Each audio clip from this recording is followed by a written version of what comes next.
Right. Good morning, sir. Good morning to you. Natumai uko mzima asubuhi ya leo. Niko buheri wa afya. Kwa mpigo tena zaidi bwana Joseph Bogachia, asubuhi ya leo labda tueleze tu kwa ufupi unachokifanya, inakuwa namna gani masuala yote ya governance and leadership asubuhi ya leo. Asante sana. Mimi ni mmoja wa wale ambao wako shirika la Concerned Citizens Movement. Alright. Ama wale wanahusika na mambo ya uongozi, na sisi tunasisitiza uongozi wa sheria na utawala wa sheria. Kwa mpigo tena zaidi. Tutaanza tuna hilo swali la kwanza la masuala yote ya uongozi. Wakenya wengi wanasema kwamba kufikia sasa hatutapata kiongozi kama Raila Amolo Odinga. Is it a myth? Is it true? Ama is it a misconception? Okay, now ningetaka kucheka kidogo. Ndio. Na sio kucheka Raila. Ndio. Raila ni kiongozi shupavu. Kweli? Alikuwa kiongozi shupavu, na kwa kweli unajua huwezi kupata kiongozi anafana mwingine. Hapo ndipo mimi naweka kicheko kidogo. Kwa sababu kila kiongozi yuko na talanta zake na yuko na ushupavu wake. Sasa ule wa Raila umekuwa wa kuhamasisha watu kufuatilia maneno ya haki za watu. Kweli? Na bila uoga wowote. Kwa hivyo tusiangalie kwa kupata kiongozi mwingine aingie kwa nafasi ya Raila. Kwa sababu mheshimiwa Raila alikuwa na talanta zake, na ametuachia urithi hapa nchini, urithi wa vile tunaweza kuendeleza maneno yetu ya uongozi na utawala. Niseme kidogo, yeye alikuwa na yake mengi mazuri, na kama binadamu yuko na yake mengi mabaya. Kwa sababu binadamu ni binadamu, si ndio? Ndio. Na huwezi kufurahisha watu wote. Kwa hivyo mimi ningetaka kuwasihi wa Kenya tuweze kuchukua yale mazuri na tuchukue huo ukiwa urithi wetu, na yale mabaya sisi turekebishe. Alright. Ukiangalia masuala yote ya uongozi pale, ndiposa hivyo jana katika hafla nzima ya Mashujaa Day pale Kitui, county ya Kitui, Raila Amolo Odinga alikuwa honored pale, na alikuwa honored with the highest honor, ambao ni that of Chief of the Order of the Golden Heart. Labda kwa wale ambao hawaelewi uzito wa hili tuzo, hususan katika historia ya Raila Amolo Odinga na wale ambao walikuwa wamemtangulia, uzito wake ni namna gani? Hili ni tuzo ambalo linaonyesha vile Raila ameheshimiwa katika hii nchi, na ningetaka kusema ya kwamba ni vizuri kwamba Raila alitunzwa. Sijaangalia vizuri mambo ya kila kitu kuhusu kutunzwa hilo tunzo la ambalo ni la juu zaidi hapa nchini. Ndio. Lakini ukiangalia vile Raila ametumikia hii nchi na vile ametumikia uongozi tangu alipokuwa mchanga, mimi naonelea ni vizuri kutuzwa. Lakini kuna kitu kimoja ningetaka kusema. Inafaa tutoke kwa kuenzi watu wakiwa wamefariki, tuenzi watu wakiwa hai. Sisi tunajua katika hii nchi yetu tumeambiwa mambo mengi ya Raila mabaya. Tumeambiwa mambo mengi ya Raila mazuri. Ingekuwa vizuri kulingana nami na vile naona tukiongea kwa roho safi, ingekuwa vizuri kama tugemwenzi Raila akiwa yuko hai na tujaribu kurekebisha yale mabaya. Lakini uliona jana na juzi tangu wakati Raila alituaga, umeona kwamba hata wale walikuwa wanamuita maneno mabaya zaidi, majina mabaya zaidi, wamerudi wakasema huyu ndiye kiongozi shupavu zaidi. Sasa hapo unaona hakuna ile tunaita integrity ya wale wanaongea. Kwa sababu wakati Raila alikuwa hai, alikuwa anatetea haki za wana Kenya. Ndio. Na wengine ambao ndio walikuwa wanakandamiza hizo haki, sasa wanatuambia alikuwa anafanya vizuri sana. Kwa nini hawakusema hivyo wakati alikuwa hai? Wangesema hivyo na warekebishe kile walikuwa wanafanya kibaya. Kwa hivyo ni vizuri kumuenzi, na mimi naona hapo rais alifanya vizuri, lakini ningeuliza wa Kenya, tuwe tunaenzi na tuna recognize watu wetu, viongozi ama wengine wanafanya kazi muhimu wakati watu wako hai. Alright.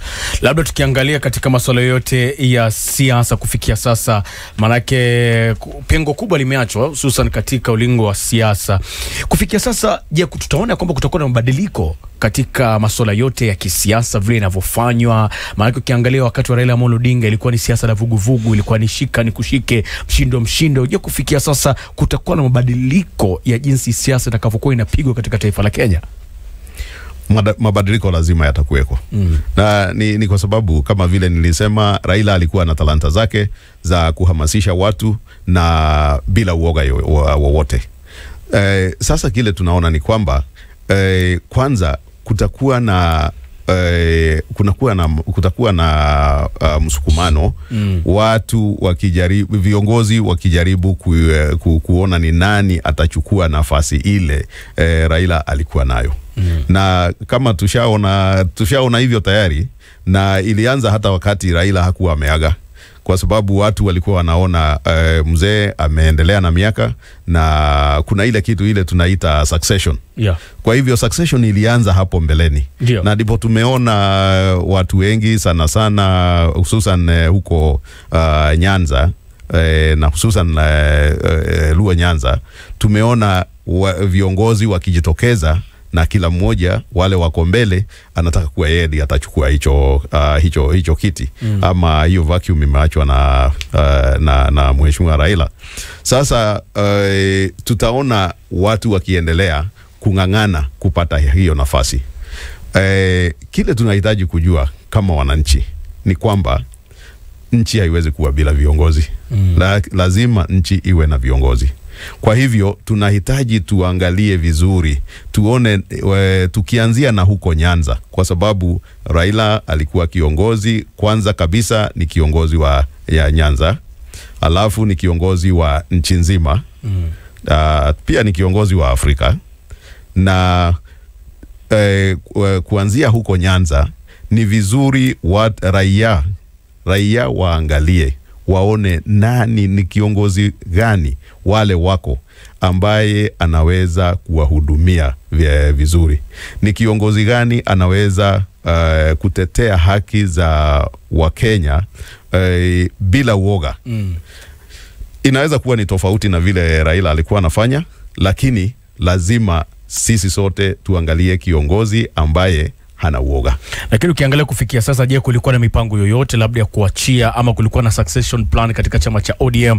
Na kufikia sasa kila mmoja akikuja mbele ya hadhira anasema kwamba baba aliniambia hivi, baba tuliongea naye hivi. Wengine wanaonekana kama kuna umaarufu zaidi. Kufikia sasa, je, unaona ya kwamba kuna vuta ni kuvuta katika chama cha ODM, kila mtu akisema ya kwamba niliongeleshwa na baba, na wengi wao wanajionyesha ni kama vile baba alikuwa na imani kwao zaidi? Tukiongelea haya mambo, ukiangalia kwa mfano, utapata kwa mfano Babu Owino amekuwa akionekana ni kama kiongozi yule ambao amekuwa akifuata katika nyavu za baba Raila Amolo Odinga, na katika njia moja au nyingine pia amekuwa akionekana akiongea yale ambao wengi watasema kwamba ni yale ambao baba Raila Amolo Odinga angeongea. Vile vile pia ukiangalia SG Secretary General ambaye ni Edwin Sifuna, pia amekuwa akisema yeye ni mouthpiece ya Raila Amolo Odinga. Je, kufikia sasa hawa vijana shupavu ni mboga tosha kuhakikisha kwamba wamerithi ile damu ya Raila Amolo Odinga? Mimi nakwambia Rio, hakuna kiongozi ambaye amekuwa kwa uongozi na ameonyesha uongozi wake hawezi kuongoza. Hao viongozi wawili umetaja wanaweza kuongoza, lakini tukumbuke ya kwamba kuna viongozi wengine wamekuwa katika hicho chama pia, na ambao walikuwa hata mbele ya hao. Mimi niseme kwanza, huwa sishikilii msimamo wa kwamba kama ulikuwako mbeleni ndiye unahitaji kuja uchukue. Kweli. Lazima uje na ushupavu na uonyeshe vile unaweza kuongoza watu. Hata kama umekuwa hapo miaka 50, lazima uweze kuonyesha kwamba uko na talanta ya uongozi, na pia uko na hiyo capacity ya kuongoza. Ndio. Na mwishowe wewe ni mtu wa watu. Kwa sababu huwezi kuongoza kama wewe sio mtu ambaye anaelewana na watu. Sasa hapa kwa ODM tunaona mvurutano mkubwa. Na hao viongozi wawili kila mmoja amesema mimi nitaongoza chama cha ODM. Ndio. Na kuna wengine ambao tuna wengine kama kina James Orengo wako, tuko na wengine kama Gladys Wanga ambaye wakati huu hata ndiye chairman. Kwa hivyo hapo tutaangalia na tuone vile Babu Owino ataleta uongozi wake kwa chama, vile Sifuna ataleta uongozi wake kwa chama, na tuseme ya kwamba chama hakika kinaendeshwa, viongozi wanachaguliwa na wanachama. Sio kila mtu. Mimi siwezi kuchagua kiongozi wa ODM. Lazima achaguliwe na wanachama. Kwa hivyo ni jukumu la wanachama kuangalia katika hawa viongozi wote wako nao ni nani anaweza kuwaongoza vizuri. Lakini tunaona ya kwamba kutakuwa na msukumano, kutakuwa na mvurutano, lakini mwishowe ni aidha chama kitakaa kikiwa kimoja na kiendelee ama kitasambaratika. Lakini ukiangalia kwa maoni yako, kwa muonekano wa vile chama kinavyoendelea, kinavyopumua, je, chama hicho kimesambaratika kufikia sasa? Kuna ishara zozote ambazo zinaonesha ya kwamba chama kimesambaratika? Chama hakijasambaratika. Ukisikia maongeo kama ya Babu Owino akisema kwamba kwenda Bondo ama kwenda Kisumu alikuwa anataka kufika, lakini alikuwa anahofia ya kwamba kuna watu walikuwa wamepangwa kumdhuru vile. Itakuwaje ya kwamba katika mazishi ya Raila Amolo Odinga, mwanachama wa ODM ambaye pia ni mwanachama wa ODM, kukuwe na kashfa kama hizo ya kwamba walikuwa wanataka kumdhuru kwa nia gani? Nitasema ya kweli sijui ukweli wa kile alikuwa anasema. Alisema anaona anataka kudhulumiwa. Lakini hapa Kenya kuna kitu kimoja ambacho tunahitaji kubadilisha kabisa. Ndio. Kwa sababu kila mwanasiasa akiwa anataka kupata umaarufu pahali, huwa anakuja kusema najua kuna wale wanatafuta, kuna wale wanataka kuniumiza, kuna wale wanataka hata kuniua. Lakini hakuna lakini hakuna mmoja anaenda kwa DCI ama kwa polisi anaandikisha statement na anasema watu ni akina fulani ama nilipata huu ujumbe kutoka kwa fulani. Kwa hivyo hapa ukija kwa claims vile watu wanasema, ni vigumu sana kujua ukweli. Na kuna swali ningetaka kuuliza. Kwa nini Babu alienda Kisumu na akaenda na akapiga round huko, akazunguka na akapigiwa makofi na hakuna hata mtu alimwambia yani alimpigia kelele? Kwa hivyo hapo maneno ya usalama, ningetaka kusema kama mtu yuko na threat kwa security yake, ni vizuri aandikishe kwa walinda usalama. Ndio sababu tuwe tunajua kwa kweli huyu mtu amekuwa na hiyo threat imekuja. Lakini hapa Kenya kuna shida ya viongozi, kwamba kiongozi akitaka sympathy votes, yani watu wampatie yani wamuunge mkono kwa huruma, wanakimbia kusema maisha yangu yako hatarini. Yes. Kwa hivyo nasema zinaweza kuwa ni fununu. Kama ingekuwa ni kweli kabisa, ingekuwa ni statement tayari imeandikishwa pale. Nahitaji kuwa iko na statement kwa mpigo. Yes. Tumeongelea kuhusu chama cha ODM, lakini ikumbuke ya kwamba pia kuna wanachama ndani ya chama cha ODM pale waliingia katika broad based government pale pamoja na Raila Amolo Odinga, nia ikiwa ni moja, kustabilize taifa la Kenya. Na kuna baadhi ya expert ambao kutoka katika chama cha ODM na kuingia katika serikali.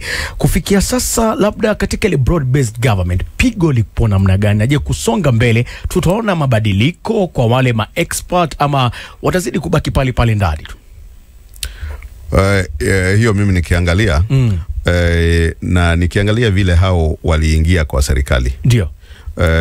Ujue Kenya tuko na utawala mwingine ambao sijauona kwa nchi zingine, ambapo huwa tunafanya uchaguzi alafu tunachukua wale walishindwa wako kwa opposition, tunawachukua tunawaweka kwa serikali. Na hatuwaweki kwa serikali wakiwa ni watumishi wa serikali. Tunawaweka wakiwa ni viongozi. Na kawaida kwa demokrasia, ukishamaliza uchaguzi, wale wameshindwa wanaenda kwa mlengo wa upinzani. Ndio sababu waweze kuichunga serikali. Na wale wameshinda wanakaa kwa serikali, lakini mtu yeyote, hata kama wewe ni expert, uko kwa ulikuwa unapigia kura yule yuko kwa upinzani, unaweza kuwekwa kwa serikali, lakini ukiwa wewe ni mfanyikazi, wewe sio mwanasiasa, unaingia huko ufanyie raia kazi. Kwa sababu katika demokrasia tunasema yule ameshinda ndiye kiongozi wa kila mtu. Ndio. Na kwa hivyo haya maneno ya expert leaders wamewekwa wakiwa wafanyikazi, hiyo si demokrasia nzuri. Na sasa tunarudi hapo, watatoka ama wataenda wapi ama wataendelea namna gani? Kawaida inahitaji waendelee, kwa sababu walishikana ndio wafanyie wananchi kazi. Kwa hivyo inafaa waendelee. Lakini kulingana na vile tunaona, kunaweza kuwa na msukasuko kwa sababu ya wao kuwa wanasiasa. Kwa hivyo mimi nikitabiri nitasema wataendelea. Ndio. Kwa sababu pia wako na jukumu, na pia wako na mahitaji, na pia wanataka kuendelea kuelezea watu kwamba tuko kwa serikali. Kwa hivyo sioni wakitoka. Na tukiangalia kwa ukweli, hawafai kutoka. Wanafaa waendelee. Wale wamejifanya upinzani waendelee, watapatana pale kwa debe. Alright. Yes. Labda kwa maoni yako, unaonaje kuelekea mwaka 2027 pale wa kampeni pale? Je, kifo cha Raila Amolo Odinga ndani ya serikali ya Kenya Kwanza kitapunguza makali ama umaarufu wa chama kile kuelekea kwa debe? Mimi naona kifo cha Raila kitapunguza makali. Kitapunguza makali kwa sababu ukiangalia ODM haikufanyiwa succession. Ndio. Hakuna succession plan inaonekana.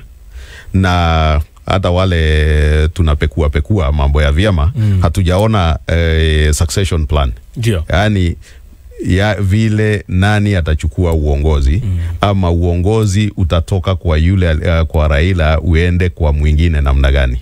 Hatujaona hivyo.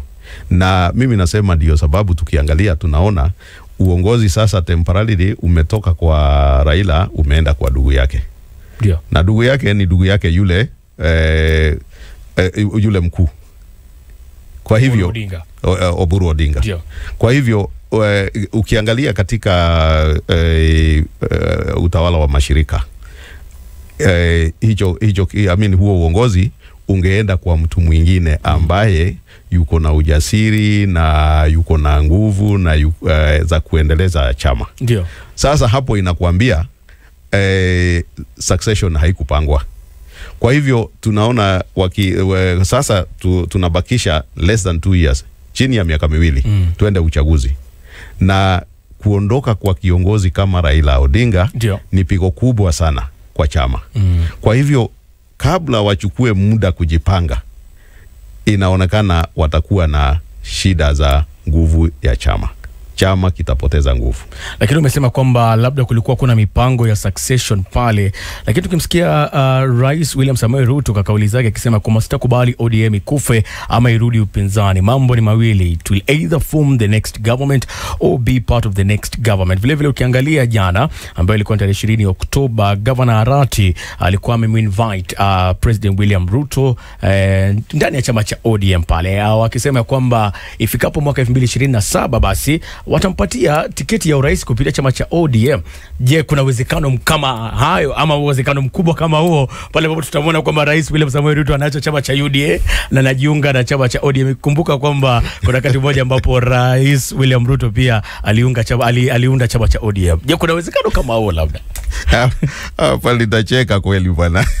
Yaani hizi ni kauli za Simba Harati. Nitacheka kweli. Maana ukisikia hizi kauli kidogo, kama rais mwenyewe anasema kwamba sitakubali ODM ikufe ama irudi upinzani, mambo ni mawili: it will either form the next government or be part of the next government. Alafu upande wa pili tunamsikia gavana pale Simba Harati anamwahidi rais kwamba endapo basi utajiunga na chama cha ODM, ambapo kufikia sasa tunasema kwamba hakina succession plan. Je, kuna uwezekano ya kwamba rais akakiacha chama cha UDA na sasa akakishika kile chama cha ODM na basi kugombea kiti cha urais kupitia tiketi ya chama cha ODM? Unajua hichi kifo cha Raila kimefanya mheshimiwa rais atuonyeshe side nyingine hatukuwa tunajua. Ndio. Kwa sababu yeye ni party leader wa UDA. Lakini sasa anaagiza ODM vile itafanya.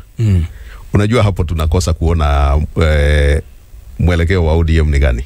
Kwa sababu rais kulingana na sheria ya political parties, ile Political Parties Act, hawezi kuambia ODM itafanya namna gani. Ndio. Kwa sababu yeye yuko kwa chama chake. Ndio. Kwa hivyo wakati alisema hivyo, mimi niliangalia nikashindwa, rais ametuambia nini hapa? Na kama ni hivyo, ni kuonyesha ya kwamba anataka kuichukua ODM aiweke kwa UDA. Ikiwa sasa ni coalition. Na sasa ukiangalia Political Parties Act again, huwezi kuchukua chama namna hivyo. Lazima ukae chini uongee na wanachama, viongozi wa chama, ndio mkubaliane kama mnatengeneza chama kimoja. Kwa hivyo rais anahitaji atuelezee kama anaangalia kumeza ODM. Lakini kwa maneno yake akisema kwamba Mheshimiwa Raila Odinga amewaacha ODM kwa mikono yake. Kwa mikono yake. Sasa yeye tuseme sasa hivi akisema anawaachilia ni kama hata kuwa anatimiza yale matakwa ya rafiki yake ambaye ametangulia. Na hapo ndipo shida iko kubwa. Kwa sababu sasa tunaulizana, hiki ni chama cha wanachama ama ni chama cha Raila mwenyewe? Na unajua Raila ameenda na hakuna pahali waliadikiana. Tutajuaje kwamba Raila alisema namna hivyo? Na hata kama angesema, yeye sio yeye mwenye chama. Chama kiko na wenyewe, na kiko na wanachama, na kiko na uongozi wa chama. Na tumeona kila wakati wakienda kushikana na watu wengine, huwa tunaona wamekaa chini, wameongea na mwishowe wanashikana. Kwa hivyo hapa tunaangalia tunasema hapa kuna utani. Kwa sababu kiongozi wa chama UDA hawezi kuambia chama kingine vile kitafanya. Kwa hivyo hapo tunasema ODM beware.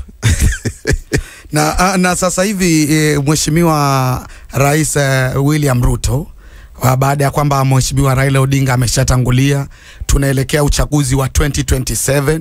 Labda Bwana John, ukiangalia tu kwa ufahamu wako, unadhani labda Ruto bado anahitaji kuwa karibu na ODM, kuwa nao upande wake kwa mafanikio yake ya 2027, ama sasa hivi vile Mheshimiwa Raila hayupo, yeye na UDA gari lake akishika tu lile bila hata hii broad based, bado anaweza kufaulu? Mimi nitasema kwamba Ruto anahitaji ODM kuliko vile ODM inahitaji Ruto katika uchaguzi. Kwa sababu tumekuwa tukiangazia maneno na tunaangalia kwa nini hawa wameshikana, kwa nini wameenda vile wamepelekana vile wameenda. Ni kwa sababu yeye alikuwa anaangalia vile anaweza kupata kuungwa mkono na Nyanza, Luo Nyanza, na by extension iende kwa Nyanza yote. Kwa sababu hata Kisii huwa inapiga kura ikiwa imeambatana na Luo Nyanza. kwa sababu ya umaarufu wa Raila. Kwa hivyo rais lazima akae na ODM na akae karibu na ODM, lakini hawezi kuambia ODM itafanya kazi namna gani, kwa sababu akiingia hapo yeye ndiye kwanza atasabaratisha chama cha ODM, kwa sababu kuna wale wako hapo ndani wanasema hiki chama ni chetu na lazima tufanye mikakati yetu na tuweze kukubaliana vile tutaendeleza chama. Kwa hivyo akiingia hapo na aseme chama kitafuata njia hii, kwanza hiyo vile nasema anaweza kushtakiwa na Political Parties Act, na wale ambao wanataka chama chao kikae kikiwa ODM, na pia watu wanaweza kumkataa na watoke ODM isabaratike na yeye apoteze ile kura alikuwa anatafuta ya Nyanza. Na hatujasema kwamba amechukua Nyanza. Hajachukua Nyanza kwa sababu hata wakati ameenda huko watu wamemwambia one term. Hata wakati hayo yote amefanya kwa mazishi ya Mheshimiwa Raila, watu wamesema bado wamesema one term. Kwa hivyo ni kuonyesha ya kwamba hii unafanya tunafurahi na tumeipokea, lakini mambo ya uongozi tumemalizana. Hivyo ndivyo inaonyesha. Kwa hivyo akienda akoroge ODM na ODM iweze kusabaratika ama wakose kusikizana naye, basi atapoteza. Talking about one term, Rigiji amekuwa missing kwa hafla hizi zote za kumsindikiza Raila Amolo Odinga. Kweli. Yeye pia ni kiongozi wa kitaifa. Was it a good move? Hapo ninasema mimi nikiangalia ninaona Rigiji alisoma hali ya hewa. Na akaona kutakuwa na mvua na hana mwavuli. Kwa hivyo akasema wacha mimi niache mazishi ya Raila iendelee. Kwa sababu tukiangalia zile habari zilikuwa zinatokea na zile habari za ujasusi ama intelligence, political intelligence, ile ilikuwa inapatikana. Unakuta kwamba kulikuwa na habari ya kwamba Gachagua hatakikani kwa mazishi ya Raila, na pia hata kwa media ilisemekana. Kwa hivyo ukiwa kiongozi ambaye unaweza kusoma hewa ya kisiasa, hakuna haja ya kwenda kujiweka pahali ambapo unajua utaenda kupeleka vurugu. Kitu cha pili ni kuwa kuna wale ambao hata kama angeenda na jamii ama familia ya Raila haina shida na yeye, kuna wale wangetaka kuonyesha kuna shida. Kwa hivyo kitu kama hicho kifanyika na upate habari kama hizo, ni vizuri kukaa kando, umpatie heshima, mazishi yake yaendelee sawa sawa. Kitu cha tatu, ndio kama Gachagua angeenda kwa huo mkutano, na mimi siongei kwa niaba ya Gachagua, mimi nachambua mambo. Kama angeenda hapo, attention ingetoka kwa mazishi ya Raila iende kwa Gachagua. Na Gachagua sio yeye amekufa, sio yeye anazikwa.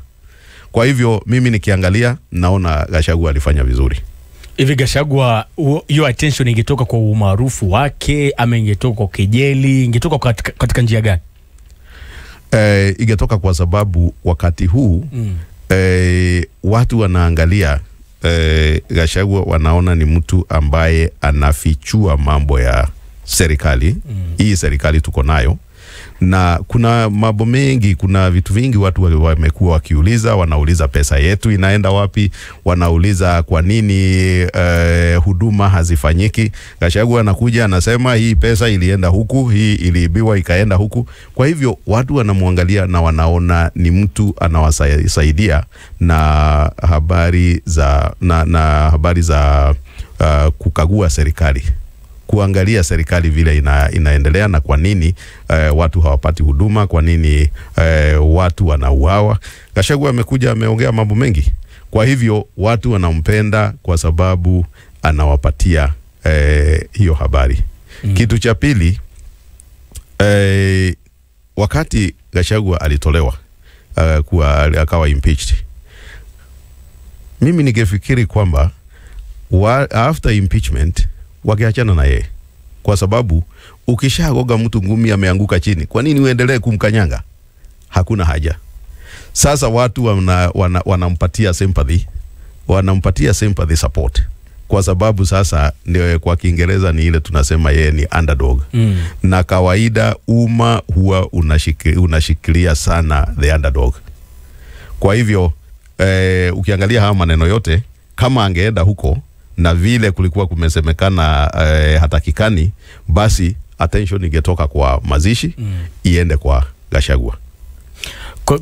Gachagua kutoenda katika mazishi ya Raila Amolo Odinga kama mpinzani, tumeona pia counterpart mwenzake ambaye ni Kalonzo Musyoka. Hivyo jana sherehe za mashujaa zilikuwa Kitui. Wengi watasema kwamba ni home ground ama backyard ya Kalonzo Musyoka, lakini jana hakuwepo. Statement ya Nandi Senator pale anaitwa Samson Cherargei anasema, by skipping the Mashujaa Day national celebration despite them being held in his own backyard, Kalonzo has shown disregard for the country. Je, ni strategy ambayo opposition wamepanga hii ya kwamba mmoja anakosa hafla hii, mwingine anakosa hafla hii, hata kama hafla yenyewe inafanywa pale nyumbani? Hii pia ni mpango, ni strategy, ama pia ni attention ingekuwa imechukuliwa pale? Kuna kitu watu wanahitaji wajue. Mazishi sio lazima nikualike. Ndio. Bora wewe ujue vile tulikuwa tunahusiana. Kweli. Kwa hivyo naweza kuja mazishi hata kama hujanialika. Lakini kuja pale kuongea, hiyo utanipatia nafasi. Kwa sababu siwezi kuja kuchukua microphone kwa nguvu.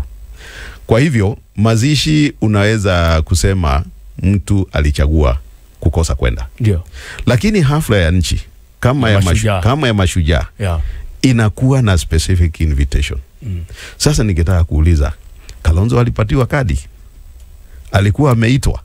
Hatujui. Ndio.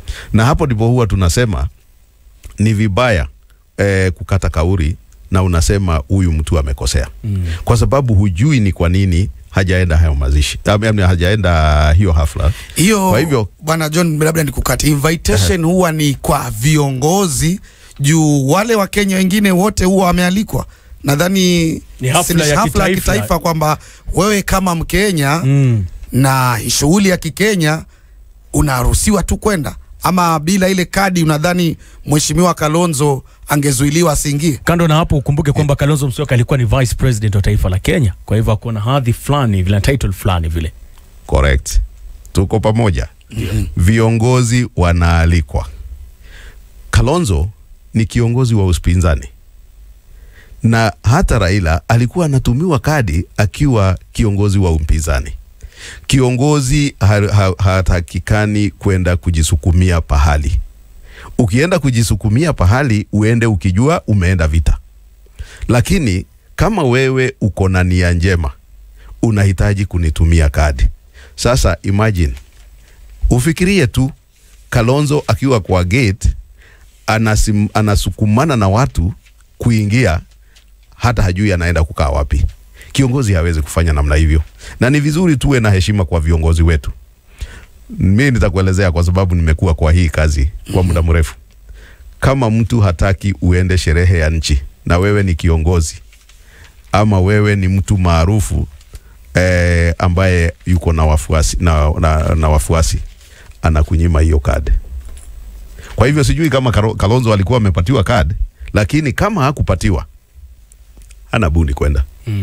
Kwa sababu utaenda huko kujiaibisha, na watu wako pia wataangalia waone wewe huna hadhi, kwa sababu hata huelewi protocols ama mipangilio ya uongozi. Kwa hivyo kadi huwa zinapatiwa watu viongozi, wanapatiwa viongozi, alafu sisi wengine wote tunaambiwa kujeni, kila mtu atapata nafasi. Lakini sasa huwezi kwenda hapo kusema mimi nataka kukaa pale. Unakaa pale, unakuta nafasi, unapata nafasi. Kwa hivyo ni lazima tuelewe sote kwamba viongozi ambao ni viongozi wa juu ni lazima tuwapatie ile heshima yao ya mpangilio. Yes. Labda tunapofunga pale kwa dakika moja, kufikia sasa kuna zile 8 recent bills ambazo they were sent by William Samoei Ruto tarehe 15 Oktoba 2025. Wakenya wengi hawajaridhika na miswada hiyo. Je, kuna agenda fiche kwa hizo bills ambazo rais aliweka signature, ama kwa nini Wakenya wanajazwa na jazba hivi jamani? Asante sana. Hizo bills hizo sheria wakati zimewekwa, hiyo miswada ishakuwa sheria sasa, kwa sababu ishawekwa kidole. Ndio.